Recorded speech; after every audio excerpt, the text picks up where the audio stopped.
ทุกคนที่กำลังติดตามรับชมอยู่เนาะยินดีต้อนรับสู่2อาคารน้อยตามเคยวันนี้เป็นวันพิเศษน้อยหนึ่งเนาะอยู่ดอยแต่ว่าคือทั้งหลังเนี่ยจะมีงานแต่งเป็นของอาคางานแต่งอาคาเนาะเป็นครั้งแรกในชีวิตที่จะไปร่วมงานแต่งของคนอาคาเนาะว่าเป็นอาคาคือกันแต่ว่าแบบบ่เคยได้อยู่บ้านบ่เคยได้ใช้ชีวิตแบบนี้เนาะก็เลยว่าบ่มีโอกาสได้ไปมื้อนี้เราจะไปเบิ่งที่แต่งงานของอาคามันนับซีบ่เหมือนเดิมคือบ่คือแบบของโบราณแล้วเนาะมันจะเปลี่ยนไปตามยุคตามสมัยคือการจัดงานแต่งแบบพิธีมันอย่างมันจะคล้ายๆมันก็จะอย่างคือการจัดพิธีหรือว่าการจัดงานแต่งของตอนนี้เนาะมันจะเปลี่ยนไปตามสังคมตามยุคตามเวลาเนาะคือเขาจะเอาตามแบบของคนเราแล้วของคนเราหล่มเลยเนาะเขาสิไปเบิ่งในงานแต่งเราจะเข้าไปจังหน่อยเนาะเขาตอนนี้เขาเก็บเครื่องผ้ามู่อยู่เป็นครั้งแรกตื่นเต้นขึ้นกันบางคนเขาก็ยังจะใส่สุดพื้นเมืองเนาะใส่สุดอาคาอยู่แต่ว่าบางคนเขาก็จะใส่สุดลาวตอนนี้ก็เปลี่ยนไปหลายทุกคนโอเคเดี๋ยวติดตามกับกันเข้าไปในงานแต่งของชนเผ่าอาคาในลาวเนาะโอเคตอนนี้เขาสิเดินเข้าไปในงานเนาะขั้นเข้าไปในงานเราจะไม่ได้ยินเสียงไม่อย่างพวกจะมีเสียงตู่แห้งเดี๋ยวเบิ้งบรรยากาศเอาเนาะมันจะเป็นแบบใดอันนี้ก็บ่เคยเห็นคือกันอยู่บ้านปังไคเมืองบนใต้แขวงกงสาลีคือเขามาจัดอยู่เดินห้องเฮียนเพราะว่าอยู่บ้านบ่มีเดินนะมันจะเป็นดอยก็เลยเขามาจัดอยู่พี่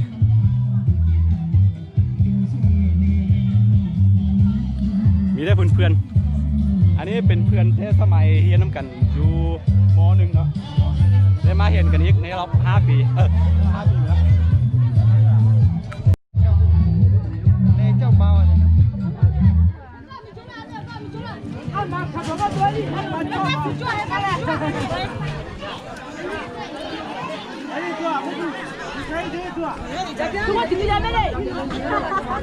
nào chị bảo tôi này mà đây นี่เป็นสุดพื้นเมืองของอาคาเลยนะเป็นอาคา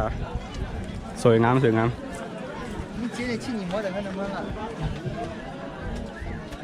นี่จะมีเบียร์เรา我去还没摸台子嘛家的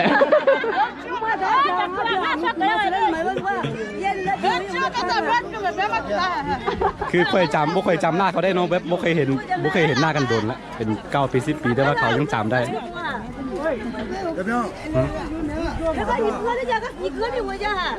อันนี้มาอย่างอันนี้มา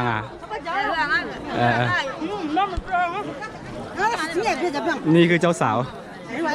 ฮะนี่ว่าอาบางั้นโนยาอยู่คือแบบนี้คุณยังไงเนี่ยอยู่กับอีกครั้งแล้วเนี่ยน่าเบสิกอ่ะโอ้โหแล้วถ่ายไม่ยังไงยังไม่ได้สิ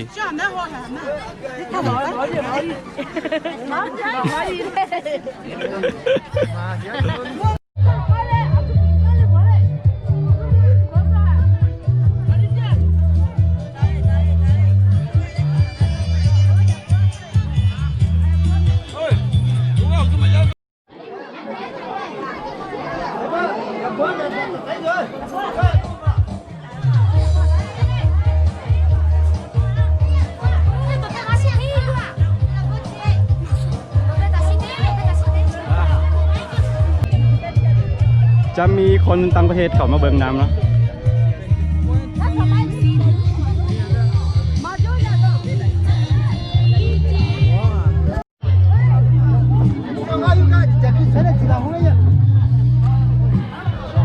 เดี๋ยวจะเข้าไปเบิ่งในงานเนาะมันเป็นได้เลย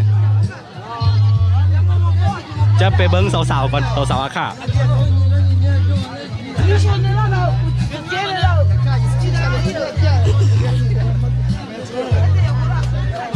โอ้โหมีแต่ผู้งามๆสวยๆแล้วนะอาคาคือกันอันนั้นอ่ะ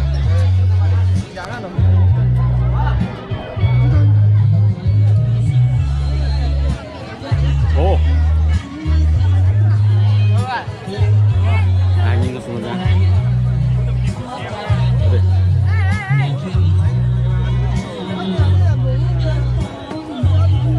คนในบ้านเดียวกัน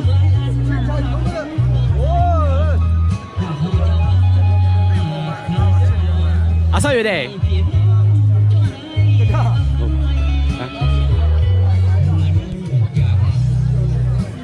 เดี๋ยวจะโละไปเบิ้งทุกป่าเนาะเขามองหน้าอะไรว่าเป็นคนแปลกหน้า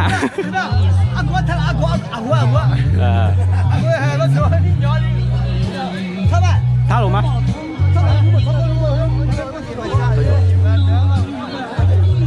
คือหลายคนจะเบิ้งหน้าเนาะเป็นตาเขินคือกันเดโบสน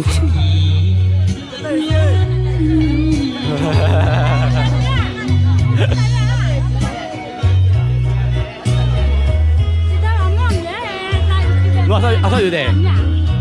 我操有的，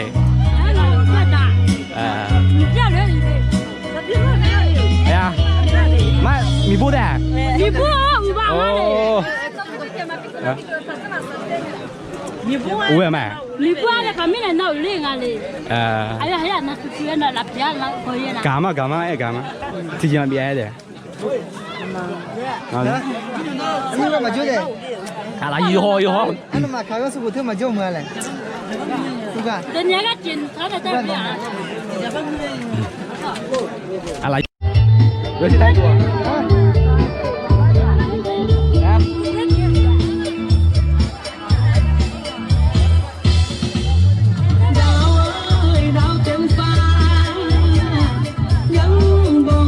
อะไรก็คือไงอ่ะโอ้这把了不？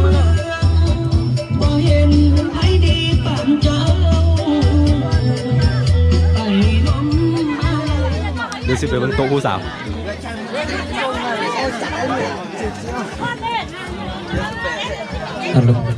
ลึกสอบสี่ อาก็พูดอยู่เด้ ลึกสอบสี่ห้า ฮะ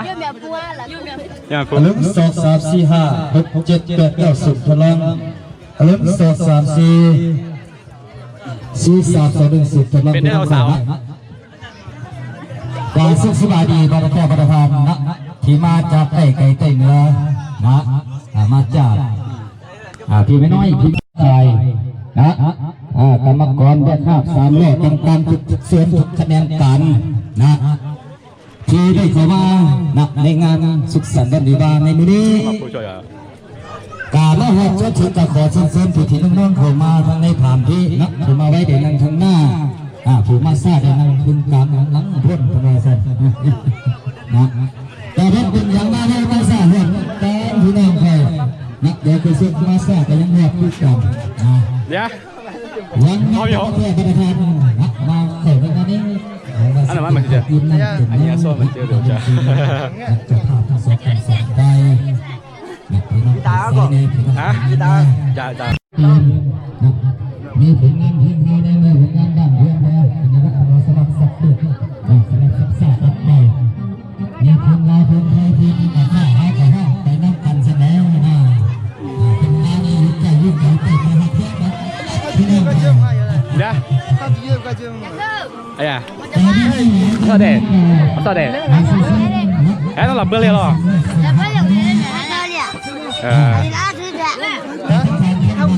타고 이제 오타를 밀려 아는 막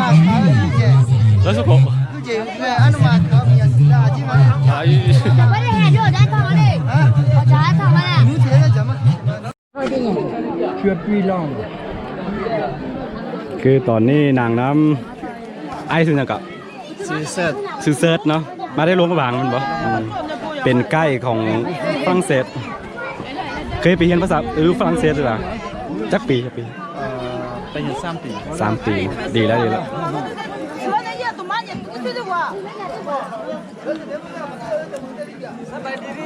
이제 내가 부탁하니까 어제 뼈 avec l'indigo เอา ça tend les mains aussi เอาพืชตัวนั้นมาแซ่แบบมาแซ่ไว้อยู่ให้เป็นเดือนแล้วก็จึงเอาแพะอันผ้า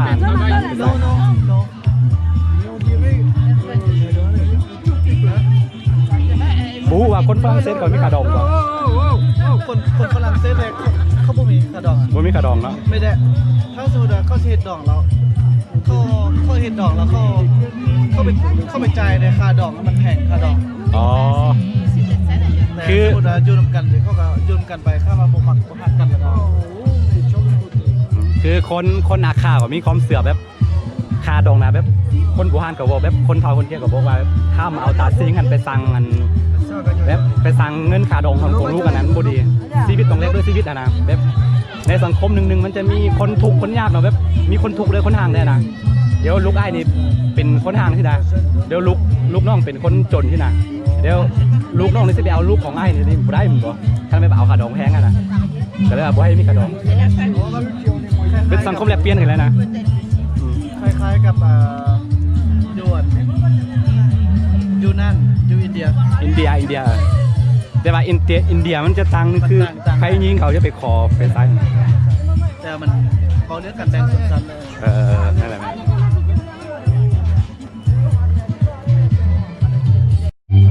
ในอาหารก็ว่านี่แหละ ฮะ เบียร์เหล้าคือที่นี่คาดบ่ได้สำหรับคนลาวเนาะกลายเป็นประเพณีไปแล้วบ่ได้โฆษณา ที่บ้านเนี่ยก็ยังไงก็โดนมาให้เราคือ ฮะก็ยังไงล่ะ โอ้ก็เป็นธรรมดาเลยเนาะ อันนี้เป็นงานกินดอง เอาซับกันไก่พี่น้องแต่ละก็จะได้จับกันหลับแล้วเป็นสามัคคีอีกตัวนึงนะเบากันหลายมันสิยาวสิยืดเวลานาทีก็ยังจะบอกของมาลายสมควรก็ขอโทษขออภัยทั้งพี่น้องๆที่มาจากไกลๆโดยพี่น้องแม่วัดหัวนี่ท่านจะพาพระครูไปสวยทอดพี่น้องก้อยกาบจะเศร้าจังเอาเครื่องขึ้นรถจึงออกมากาลาซ่าน้อยหนึ่งก็ขอโทษขออภัยล่วงหน้าไปนะ วงดง กรรมการผู้ซื้อเป็นบรรยากาศเจ้าภาพไปซ้ายเฮาออกมาหมดเลยนะท่านมาเสียให้อ่านซื้อแล้วอ่านซื้อนะการคู่หนึ่งนะเจ้าภาพไปซ้ายเฮาด้วยการผิวมือนะนางเสมอผิวเจอนางคัดเจอคำแพงมีแน่อาทิตย์ลาอุนนะอารมณ์คำแสนนางวัน อันนี้เมสุดสุนพ่ออาคานี่เมสุดสุนพ่ออาคาสุนพ่ออาคารายงานกินดองของ คำมันมีจู หมู่บ้านอันสุนพ่ออาคา มีเจออัปโปบนของสังซูนะลีปอ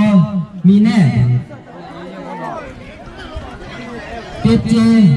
มีดามีแน่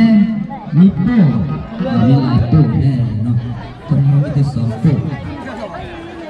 อาชีพ ก็ยี่โยนมันก็ยี่มายี่เด้ มีเป้ อันนี้เมสุดสุนพ่ออาคาเนาะเฮ็ดด้วยพ่ออาคาอันนี้นะ อันนี้คือว่าไม่ได้ว่าคือจะต้อง อย่าเอ็นฮะฮะอย่าเอ็นฮะอย่าเอ็นฮะ